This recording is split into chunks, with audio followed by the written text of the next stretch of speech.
ใจขึ้นนอนพักอยู่จิตและลมพัดที่จบตายจะเป็นวิบากทางจิตตัวเราไปหรือเปล่าคือวิบากกรรมเนี่ยมันมีนะแต่มันมีแบบที่ว่ามาเนี่ยเวลาเขาฆ่าเราเขาไม่เจอน้ำเหมือนกันนั่นแหละจะตายได้เหมือนกันเขาไปฆ่าเราดอกเจตนาดอกจะเราตายได้เหมือนกันยกตัวอย่างเช่นสมัยหนึ่งในครั้งพุทธกาลที่ก่อนที่ผ่านมามีคนเลี้ยงควายเนาะเลี้ยงควายนี่แหละไปเล่นไปคือนั่งธรรมดานั่งเล่นธรรมดาเอาไม้น้ำแหลมเนี่ยไม่น้ำแหลมเนี่ยนะ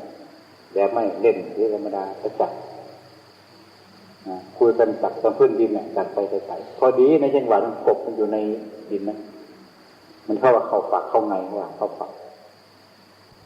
จับไปกบก็ไม่รู้กบมีดอกกระสับไปอย่างนั้นนะจับเล่นไปแต่พอดีจับจังหวะกบไปอยู่ที่นั่นด้วยก็ตายไม่เจตนาสัตว์ตีกบไม่มีไม่รู้จักแต่ก็ตายแต่พอดีที่นี่ก็เลยต่อมาในอนาคตกบก็มาเกิดคนที่ว่ามาเกิดขึ้นเลยมาเกิดเป็นคนทีนี้คนผู้มาเกิดเนี่ยคนผู้ตัดกบเนี่ยพวกไม่ตัดกบตายเนี่ยมาเกิดมาก็ไม่ได้บวชเป็นพระมาเป็นพระทีนี้กบเกิดเป็นคนเหมือนกันแต่เกิดมาเป็นชาวบ้านธรรมดาต่อมาที่นี่ก็พระก็เลยมีธุระไปเที่ยวตุรงกรรมฐานที่ต่างๆแต่คนที่ว่ามานั่นไปป่าเหมือนกันไปป่าไปตัดไม้ไผ่ลำหนึ่งเพื่อจะมาจากทำไม้กันหลาวหาบอะไรสักอย่างหนึ่งนะแต่จะไม่ไผ่มา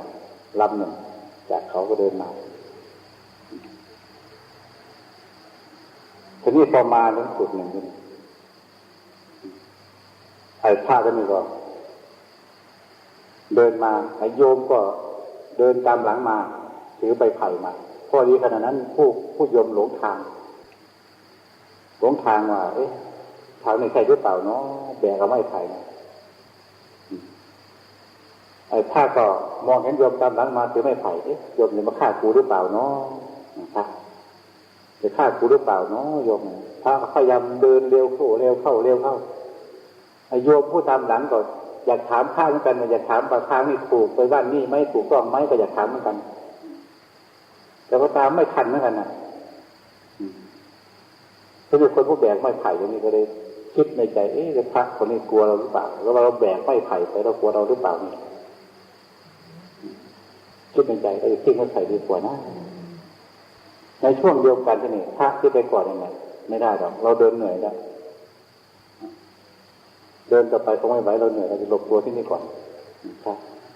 เลยแอบตัวเขาข้างทางไปก็ไปหลบตัวอยู่พุ่มหนึ่งในข้างทางใกล้ๆขนาดนั้นข้างทางหมู่ไม่คนไอ้เชื้อไม่ไฟเห็นในช่วงเดียวกันนั่นแหละคนที่เขาไปก็คิดได้ไว้พระที่เราจะถามไม่ถามเลยเป็นเพราะอะไรเนาะเป็นเพราะเราถือไม่ไผ่ลำนี่มั้งถือแต่เขากลัวเราจะฆ่าหรือเปล่านี่ยาจะหนักก็เอาไปไผ่ทิ้งเข้าป่าดีกว่าจัดถึงจะเอาไปไผ่นี่เลยถ้าทกกับไปพุ่มมันพอดีไปถูกตาพระหัวพระแตกตายพอดีไม่เจตนาหรอกมีเรื่องกรรมฆ่ากันไม่เจตนาคือกรรมมันต่อเนื่องกับมันในชาติแต่ไม่เป็นกบนี่ก็ว่าฆ่ากันไม่เจตนาก็เป็นกรรมได้แต่เบากว่าคือไม่ค่อยจะผ่านฆ่าต่อกันถ้าแล้วอย่างนี้คนที่ไปฆ่าพระบาปต่ออีกแล้วคนที่ถือไม้ไผ่ก็ไปทำมะพร้าวไปจะบาปต่ออีกก็คงไม่ต่อหรอกเพราะฉะนั้นเนี่ยอันนี้ไม่ยาวคือไม่ค่อยจะบาปต่อกันก็หมดชาตินั้นเป็นกรรมจะต้องเดินหมดผมไม่ละกันไปเพราะนั้นเองคือไม่ค่อยจะบาปต่อกันเป็นกรรมจะต้องกรรมไม่ค่อยเดินก็หมดกันไปเท่านั้น ไม่ต่อไปชาติหน้าแต่ถ้าพยาบาทอาฆาตต่อไปก็ดีเลยชาติหน้าต่อไปก็อันนี้พยาบาทต่อไปทั้งหมดชาตินั้นทันทีหมดเลยแล้วตัวของคุณนั้นเองถือว่าเป็นบาปไหมคะที่ฆ่าเขา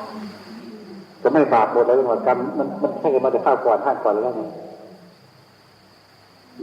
ไม่พยาบาทต่อกันเพราะกรรมไม่มีพยาบาทต่อกันครับ